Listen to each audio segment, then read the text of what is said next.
Hey guys, it's Anime Ultimates here with part 3 of War of Naruto as a full Uzumaki, and without further ado, roll the intro.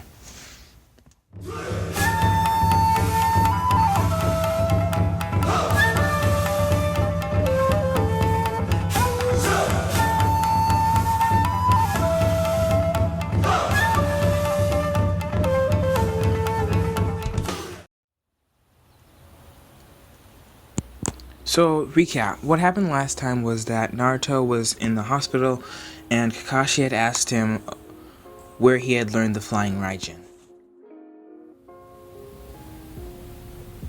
From a scroll, Naruto said, without showing signs of panic. He'd gotten quite good at lying. Kakashi lifted his headband, saying, "A scroll from where?" "From the library," Naruto said. Kakashi looked at Sasuke and pulled his headband back over his eye. "Okay, get some rest, guys," and he turned around and walked towards the door and left.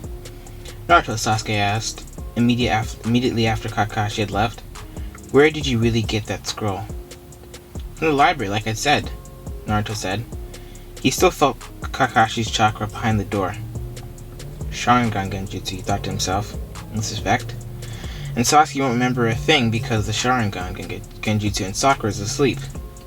Well, I guess when Sasuke finds out permanently, he's going to ask a lot of questions about how Kakashi got his Sharingan. Sasuke rolled over and fell asleep, and only then did Naruto go to the window. He summoned a dark small fox with light orange colored spots on it. "Go to the Hokage's office and find out who was on Team Kakashi," Naruto said. The fox nodded, jumped out the window, and raced toward the Hokage's office.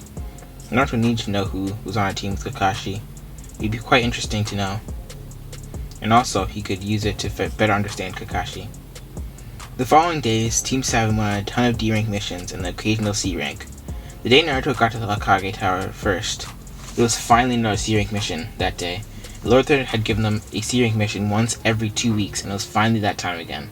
D-ranks were really boring for Naruto and Sasuke. When the rest of Team 7 got there, Hiruzen debriefed them on the mission. They were going to be taking Tazuna back to the Land of Ways. They met at the gate, and Sakura said angrily to Naruto, "We were supposed to bring our luggage, you idiot!" She rushed forward and tried to punch him. Seeing as Naruto wasn't wearing any luggage, but he simply just caught her punch, and with left hand, and with his other hand he pulled up his left sleeve. His entire arm was wrapped in bandages, and there were multiple seals on it. "It's a storage seal," Naruto explained. "Wow," Sasuke replied. "Could you show me how to do it later?" "Sure," Naruto said. Then Kakashi appeared, and they started on their journey. As they were walking, Naruto noticed a small puddle. He glanced at it, and then at Kakashi. Kakashi nodded slightly. As they walked past the puddle, Naruto slowed down. As soon as the demon brothers jumped out of the puddle, they shot towards Naruto. They were about to kill him, claws inches away from his face, and then they froze. There were seals all over their body. "Restricting coffin seal," Naruto said, holding the snake hand sign. A chain shot out of his stomach, and chakra covered it. The chakra then took on the form of a dragon, with a single golden chain, an adamantine chain, running through this core. The dragon looked at the two Chunin brothers and attacked. "Secret style, adamantine dragon," Naruto said, as the dragon lunged forward toward the two Chunin, throwing them into a tree and knocking them unconscious. Then the seals on their bodies disappeared, and Kakashi questioned Tazuna, and he explained everything. Naruto insisted that they continue this mission because it was probably A-rank, and they wouldn't get another chance to go on a mission like this in a really long time. Sasuke also agreed, and Sakura just blindly followed Sasuke. They continued to walk, and then suddenly Naruto drew a kunai and threw it toward the bushes. He came out with a dead rabbit. It was white, completely white. "You killed it!" Sakura screamed, and tried to punch Naruto. He just caught her fish and pushed her back. "It's a substitution animal," Naruto explained. "It makes it so that if you hear a noise and go to investigate, you think it was just the animal you heard." Naruto's eyes went wide. "Everybody duck!" he yelled, tackling Sakura and Sasuke. A huge sword flew over their heads and stuck into a tree, and a man appeared on top of it. "Kubi Kuribocho. That means you're Zabuza Momochi, and your accomplice in the trees over there? Their chakra feels cold, so I'm guessing they're an ice style user." Naruto pointed without looking. But hey, that's a good plan. If you lose against one of us, he comes in and prevents to kill you, and then takes you away. That way we think you're dead. And then you have the elements of surprise. Naruto finished. Everyone was shocked, including Zabuza. Naruto capitalized on this. He rushed forward, drawing his Tanto and tried to kill Zabuza. He was aiming for one of the vital points. Haku appeared in front of him, blocking Naruto's Tanto with a Senbon. Naruto pulled out a Senbon of his own and blasted towards Zabuza with a wind blast. He was aiming for Zabuza's subclavian artery, but Zabuza had recovered enough to dodge. You killed before, Zabuza stated as he looked at Naruto. Well, when someone's trying to assassinate you, it's kill or be killed, Naruto replied, disengaging Haku and tried to get to Zabuza. Haku again blocked with the Senbon and started performing one-handed hand seals. Haku finished and trapped Naruto in ice mirrors. Then he tried to attack Naruto with Senbon. Zabuza looked on with excitement and then turned to horror as not a single one of the Senbon hit. It appeared as if Naruto was just turning into paper. Naruto rushed towards one of the cracks between the two ice mirrors and tried to get out. Haku appeared in front of him and tried to kick him back, but Haku just passed right in front of Naruto. Then Naruto's entire body turned to paper and surrounded Haku in a cloud of paper. Raiken, Naruto shouted, and the paper started exploding. When the smoke cleared, Naruto was on one knee panting, and Haku mirrored Naruto's position. That was my chance, Kakashi thought as he ran forward, thrusting his Chidori at Zabuza. In a flash, Haku appeared in front of Zabuza, taking the Chidori. Zabuza swung his sword down. Kakashi wouldn't be able to dodge in time.